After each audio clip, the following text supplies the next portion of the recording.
You already know something is wrong. Not in a dramatic way. Not in the way that sends you to an emergency room or produces diagnosis you can hold in your hands.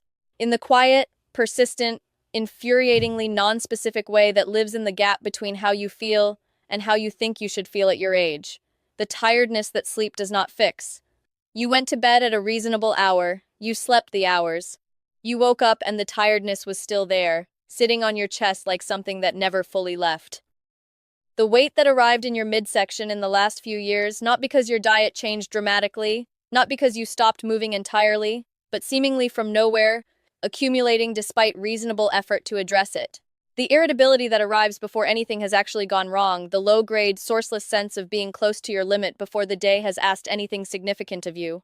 The memory that stutters in ways it did not stutter 5 years ago. The skin that aged faster than your parents did at the same age.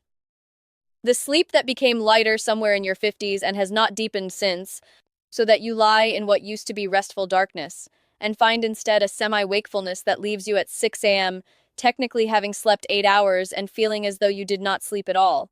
These are not separate problems. They feel separate because they manifest in different places. Body composition, cognitive sharpness, emotional tolerance, skin quality, sleep architecture, and because no single appointment has ever connected them. But they share a common driver.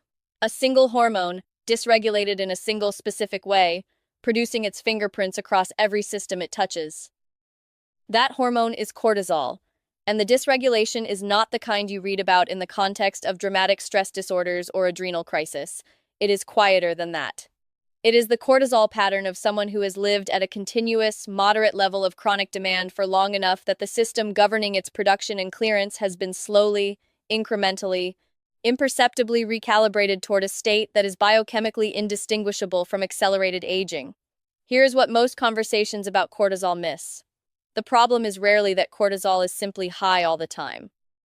The problem, in the vast majority of people experiencing the symptoms described above, is that the cortisol rhythm, the elegant, precisely timed daily curve that a healthy body runs, has been flattened, distorted, or shifted in time in ways that disrupt every biological process that depends on it. And virtually every significant biological process depends on it. Cortisol in a healthy body follows a pattern that is almost musical in its regularity. It is lowest in the hours of deep sleep, typically around 2 to 3 inches the morning, when the body is in its most active repair mode, and when cortisol's catabolic effects, its breakdown of tissue and mobilization of energy stores, need to be minimized to allow cellular reconstruction.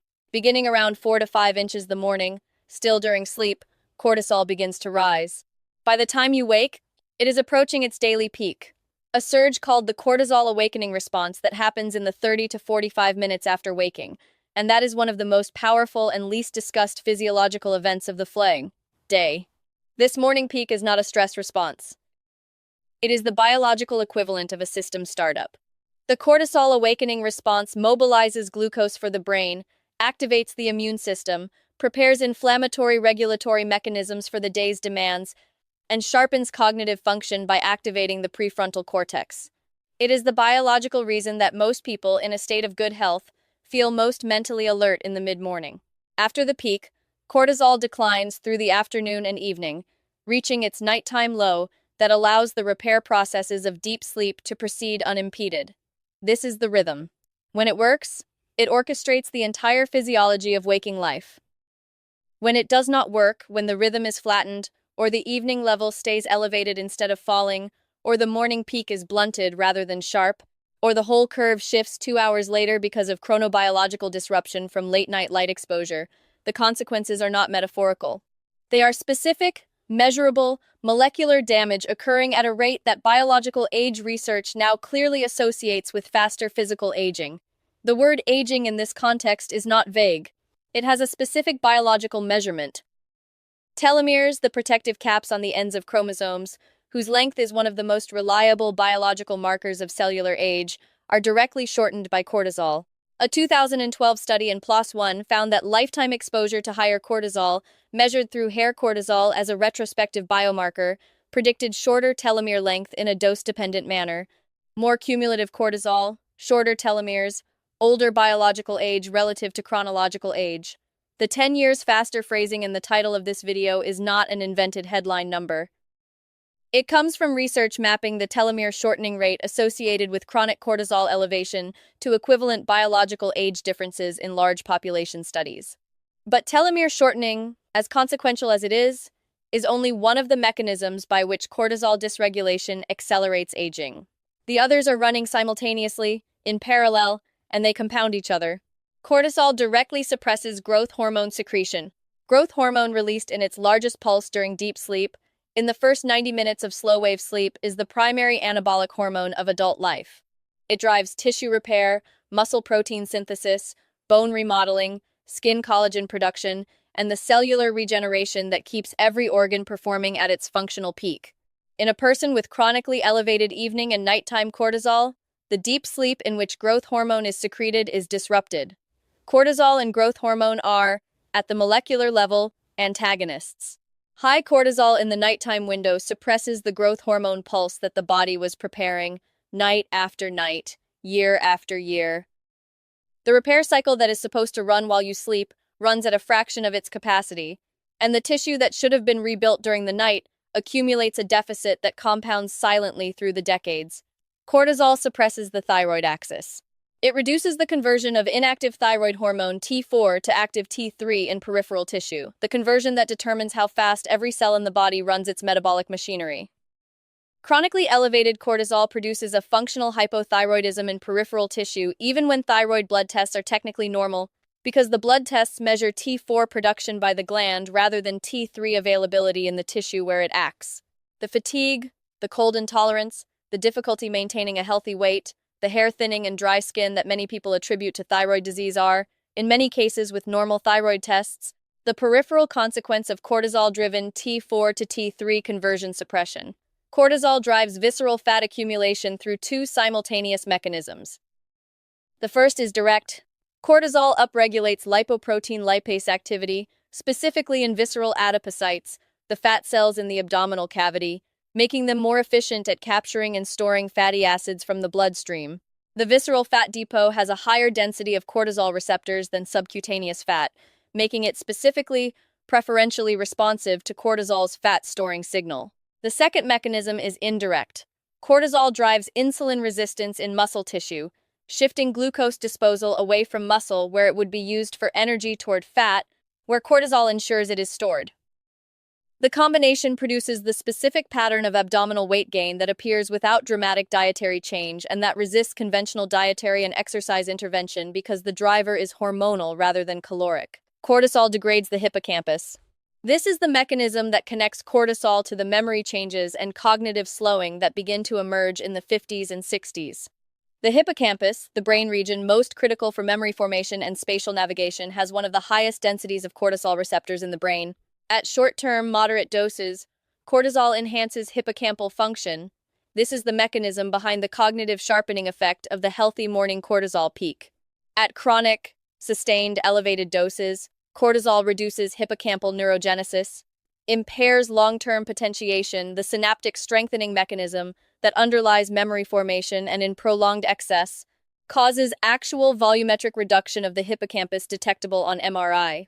A 2012 study from Harvard published in the Journal of Neuroscience measured hippocampal volume and memory function in healthy older adults stratified by cortisol exposure. The participants with higher cortisol exposure showed smaller hippocampal volumes and worse memory performance than those with lower exposure. The connection is not theoretical. The cortisol that is not being reset by a functional morning rhythm and not being cleared by a functional evening decline is gradually, measurably, reducing the volume of the brain structure that memory depends on. Cortisol suppresses natural killer cell function. As the previous video in this series established, natural killer cells are the immune system's cancer surveillance mechanism, and their functional capacity falls significantly with age.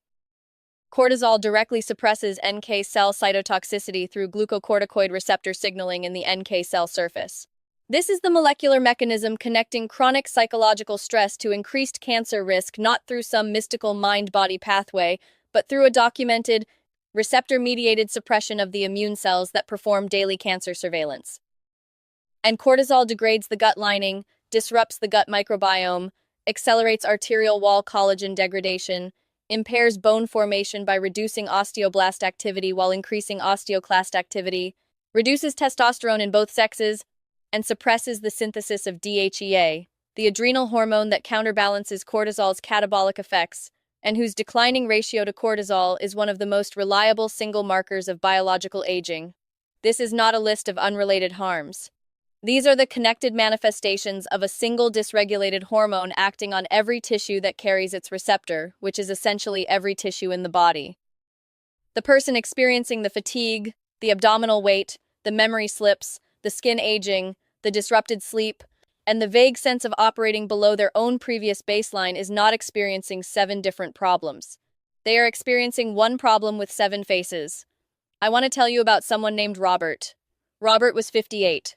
He ran a mid-sized architecture firm that he had built over 30 years, the kind of career that requires a specific personality, a personality that is simultaneously productive and relentless, and that does not easily distinguish between the chronic urgency of professional demand and the acute urgency of genuine crisis. He had, in his own words, operated at high pressure for so long that high pressure had come to feel like neutral. He did not feel stressed. Stress was what happened to people who could not handle their workload. What he felt was just the texture of his daily life. What his body was experiencing was different from how his mind was framing it. His morning cortisol, measured in a 4-point salivary cortisol test across the day, was elevated but not dramatically so, at the upper end of normal range, rather than pathologically high. His evening cortisol, which should have been at its daily nadir, was elevated significantly, nearly 3 times the level that would be expected in someone with a healthy cortisol rhythm at that time of day. His morning cortisol awakening response, the sharp peak that should occur in the 30 minutes after waking, was blunted rather than sharp. Instead of the steep rise and defined peak that constitutes a healthy car, his was a modest, poorly defined elevation that never reached the amplitude that activates the prefrontal cortex and immune system adequately. His rhythm was simultaneously wrong at both ends. The morning response was insufficient, the evening clearance was inadequate. The curve that should resemble a sharp mountain peak instead resembled a low, broad hill that never fully descended. The consequences he was living were exactly what this dysrhythmia would predict. He woke feeling unrefreshed, the insufficient morning car, failing to initiate the biological system startup that makes people feel alert within an hour of waking. By mid-afternoon, he experienced what he called the wall, a profound fatigue and cognitive slowing that arrived reliably at around 2 p.m., and that he had been managing with a second cup of coffee for a decade. His sleep was light and fragmented the elevated evening cortisol, preventing the descent into slow-wave sleep that growth hormone secretion and hippocampal memory consolidation depend on. His waist circumference had increased by 6 inches over 8 years, despite consistent exercise and reasonable dietary discipline. His testosterone, when tested, was in the low normal range. His DHEA-S, rarely tested in routine blood work, was in the lowest quartile for his age. He had seen his GP. Nothing in his standard blood panel was outside normal range. His thyroid was technically fine, T4, within reference intervals. His fasting glucose was borderline but not diabetic. His blood pressure was elevated but managed with a low-dose medication. Nothing that tied together. Nothing that pointed to a single cause. He was a collection of separate, manageable, normal for his age findings, rather than a person with a single dysregulated hormone expressing itself across multiple systems. The single intervention that most dramatically altered Robert's cortisol rhythm, more than the dietary changes, more than the sleep hygiene adjustments, more than the supplements, was something he initially dismissed as too simple to be meaningful. He changed his mornings, not his diet, not his exercise, not his medication, his first 30 minutes after waking. And what he changed them to was specific enough and evidence-based enough to describe in detail. The cortisol awakening response, that morning surge that should happen in the 30 to 45 minutes after waking, is one of the most environmentally sensitive hormonal events in the body. It is influenced by light, temperature, movement, breathing pattern, hydration status, and psychological state in ways that most people are inadvertently suppressing through the behavioral patterns of a modern morning. Most people over 50 wake in a dark or dimly lit room, reach for their phone within minutes, lie in bed scrolling through emails and news and social media while their cortisol is attempting its morning surge, drink coffee that amplifies the cortisol peak before allowing it to develop naturally, and then wonder why they still feel tired when they finally get up. What they have done, through this sequence, is simultaneously blunted the natural cortisol peak by not providing the light and movement stimuli that amplify it, and amplified it at the wrong point by adding caffeine's cortisol stimulus before the natural peak has risen, peaked, and begun to fall. The result is exactly the pattern Robert's morning salivary cortisol showed: a blunted, poorly defined morning car followed by a protracted elevation that does not clear efficiently. The morning reset that the research supports begins with one thing that happens before anything else: light. Not artificial light. Not the blue light of a phone screen. Outdoor natural light, or the closest approximation available, entering the eyes within the first 15 minutes of waking. The mechanism is specific. The retinal ganglion cells that contain the photopigment melanopsin, distinct from the rod and cone cells used for vision, project directly to the suprachiasmatic nucleus in the hypothalamus, the master circadian clock. Morning light exposure through these cells entrains the circadian clock to the precise time of day, synchronizes the cortisol awakening response to a sharp, defined peak, and sets the phase of the melatonin rise that evening, which determines when the cortisol will begin its nighttime descent, 16 hours later. Morning light is not just about waking up, it is about setting the timing of the entire cortisol rhythm for the day. A person who receives bright outdoor light within 15 minutes of waking has a cortisol awakening response that peaks more sharply, reaches a higher amplitude, and declines more cleanly than a person who wakes in dim light and remains indoors for the first 2 hours. The magnitude of the morning light input determines the quality of the cortisol rhythm for the subsequent 16 hours. Andrew Huberman's laboratory at Stanford has published extensively on the retinal SCN cortisol axis, and the consistent recommendation from this work is 2 to 10 minutes of outdoor light exposure within 30 minutes of waking. More on overcast days when light intensity is lower, less on bright, clear mornings. This is not a wellness preference. It is a photobiological requirement for proper circadian cortisol entrainment, no different in principle from the water plants require to photosynthesize. The second element of the morning reset is cold. Specifically, cold water on the face and neck in the 30 minutes after waking, or a brief cold shower, or stepping outside into morning air that is meaningfully cooler than the bedroom. Cold exposure activates the sympathetic nervous system through a reflex involving the trigeminal nerve and the locus coeruleus in the brainstem, producing a release of norepinephrine that both sharpens the morning cortisol peak and activates the dopamine system, providing the alert, motivated state that the cortisol awakening response is supposed to initiate. Critically, the cold exposure also stimulates the release of adiponectin, an anti-inflammatory adipokine that is chronically low in people with metabolic syndrome and visceral obesity, which directly opposes cortisol's catabolic and insulin desensitizing effects in peripheral tissue. A 30-second to 2-minute cold water exposure applied to the face and neck specifically, where the trigeminal nerve density is highest, produces these effects without the extended cold immersion that most people find prohibitively uncomfortable. This is not the 6-minute ice bath of elite athletes. It is cold water on the face before breakfast, sustained long enough to feel genuinely cold and to produce the sharp alerting breath that signals sympathetic activation. 30 seconds. Every morning. The third element is movement before caffeine. Not a full workout, 10 to 20 minutes of any physical movement that elevates heart rate modestly. A brisk walk, gentle calisthenics, cycling on a stationary bike. Physical activity in the fasted, post-awakening state amplifies the cortisol awakening response through a completely different pathway. Muscle contraction activates AMPK and produces the irisin that crosses the blood-brain barrier, stimulating the hippocampal neurogenesis that cortisol's chronic elevation was suppressing. The exercise is simultaneously amplifying the beneficial acute morning cortisol surge while blocking the neurological damage that chronic cortisol excess was producing.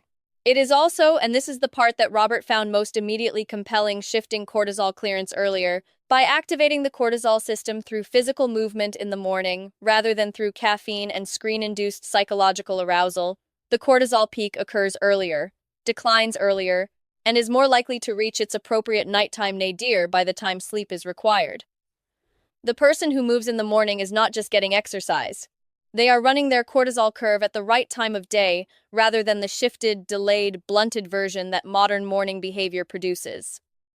The caffeine delay, waiting 90 minutes after waking before the first coffee, is the fourth element, and it is the one that produces the most resistance, perhaps because it requires changing something that most people have done the same way for decades.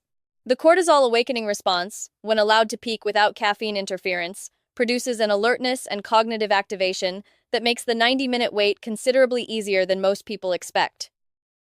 The people who most insist they cannot function without coffee immediately upon waking are typically the people with the most dysregulated morning cortisol because their blunted, delayed car is not producing the activation that a healthy car would. So they have become dependent on caffeine to perform a function that their cortisol should be performing. Restoring the cortisol rhythm reduces the felt need for immediate caffeine, which allows the rhythm to restore further. A virtuous cycle that begins the moment the pattern is interrupted. When caffeine arrives at 90 minutes, after the natural cortisol peak has begun to decline, its cortisol-stimulating effect interacts with a falling, rather than a rising curve. The net cortisol amplitude is lower. The subsequent clearance is smoother. The afternoon energy crash produced by the exaggerated drop from an artificially amplified morning peak is reduced. The nutritional interventions that support the reset work alongside these morning behaviors rather than substituting for them. Phosphatidylserine, a phospholipid found in egg yolks, soy lecithin, and as a supplement has the most specific and well-replicated effect on cortisol regulation of any dietary compound studied. Its mechanism is the suppression of ACTH secretion by the pituitary, the hormone that signals the adrenal glands to produce cortisol. Phosphatidylserine reduces the magnitude of cortisol responses to stressors without blunting the baseline cortisol rhythm, meaning it dampens the excessive cortisol spikes triggered by psychological stress while preserving the functional daily rhythm. A 1992 study in neuroendocrinology showed that 800 milligrams of phosphatidylserine daily blunted exercise-induced cortisol rise by approximately 30%. Multiple subsequent studies confirmed similar effects on psychologically induced cortisol responses. Ashwagandha withania somnifera is the adaptogen with the most robust clinical evidence for cortisol modulation. A 2019 double-blind randomized controlled trial in medicine published results from 60 adults taking 240 milligrams of ashwagandha extract daily for 60 days. The ashwagandha group showed a 23% reduction in morning cortisol compared to placebo, alongside significant reductions in perceived stress, anxiety, and food cravings. The mechanism involves withanolides, the active steroidal lactones in ashwagandha, which modulate the HPA axis response to stress by acting on GABA receptors in the hypothalamus, reducing the neural input that drives excess CRH and subsequently ACTH and cortisol secretion. The distinction between a compound that blunts the cortisol rhythm globally, which would be harmful, suppressing the beneficial morning surge along with the problematic evening elevation, and one that specifically reduces the exaggerated stress-induced peaks while preserving the functional baseline rhythm is critical. Ashwagandha, phosphatidylserine, and the adaptogenic herbs with the best evidence profiles appear to belong in the second category. They are not cortisol suppressors.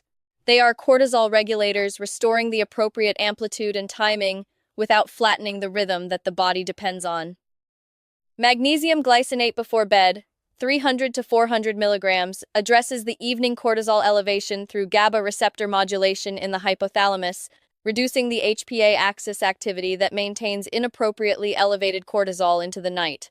Magnesium is a required cofactor for more than 300 enzymatic reactions and is chronically insufficient in the majority of adults over 50. Its specific relevance to the cortisol system is through its role as a natural GABA agonist, enhancing the inhibitory tone in the hypothalamus that puts the brake on CRH secretion when the day's demands are over. Robert's morning looks different now than it did 18 months ago. He wakes at the same time. He does not reach for his phone. He walks to the window and opens it, or on clear mornings walks outside and stands in the morning light for 5 minutes while doing nothing else. He splashes cold water on his face and neck for 30 seconds. He puts on shoes and walks for 15 minutes before returning to prepare breakfast. He eats before he makes coffee. He makes coffee 90 minutes after he woke. These are not dramatic changes. They took approximately 30 additional minutes and the rearrangement of a single habit. But their combined effect on his cortisol curve, measured at 6 months via a repeat 4-point salivary test, was significant. His morning cortisol awakening response had sharpened and increased in amplitude by 34%. His evening cortisol had fallen by 41%. His nighttime cortisol, approximated by the 10 p.m. salivary sample, had dropped below the detection threshold, meaning it had reached a level consistent with a healthy nighttime nadir. His mid-afternoon wall is gone, not reduced, gone. His sleep, assessed by both subjective report and an accelerometer-based tracker, showed a 22% increase in slow-wave sleep duration over the 6 months. His waist circumference fell by 3 inches without dietary change. His morning energy, which he describes not as the jittery alertness of caffeine but as something quieter and more durable, arrives within 40 minutes of waking now rather than the hour and a half it used to require before he felt functional. He still works hard. The architecture firm still demands what it always demanded. The pressure has not changed. What has changed is the biological system receiving that pressure, a system that is now running on a rhythm rather than running through noise. The 10 years faster that chronic cortisol dysrhythmia produces in biological age is not a sentence. It is a rate. Rates change when conditions change. Telomeres that were shortening at an accelerated rate slow their shortening when the cortisol environment changes. Hippocampal neurogenesis that was being suppressed resumes when the chronic cortisol elevation is replaced by a rhythmic cortisol pattern. Growth hormone secretion that was being blocked by nighttime cortisol returns when the evening clearance is restored. The visceral fat that was being accumulated by cortisol-driven lipoprotein lipase upregulation redistributes as insulin sensitivity improves with the hormonal normalization. The biology is not permanent. It responds to conditions. Change the morning and you change the conditions for the rest of the day. Change the morning consistently and you change the hormonal environment in which every cell in your body is aging or not aging every night. 15 minutes of morning light. 30 seconds of cold water on your face. 20 minutes of movement before coffee, 90 minutes before the first cup. This is not a protocol, it is a rhythm. The rhythm your cortisol was designed to run on, before the dark bedroom and the immediate phone and the immediate coffee and the sedentary morning disrupted it so completely that you forgot what it felt like when it worked, the tiredness that sleep did not fix, the weight that reasonable effort did not move, the irritability before the day had asked anything of you. These are the symptoms of a rhythm that went wrong. The morning is where the rhythm starts. The morning is where it is fixed.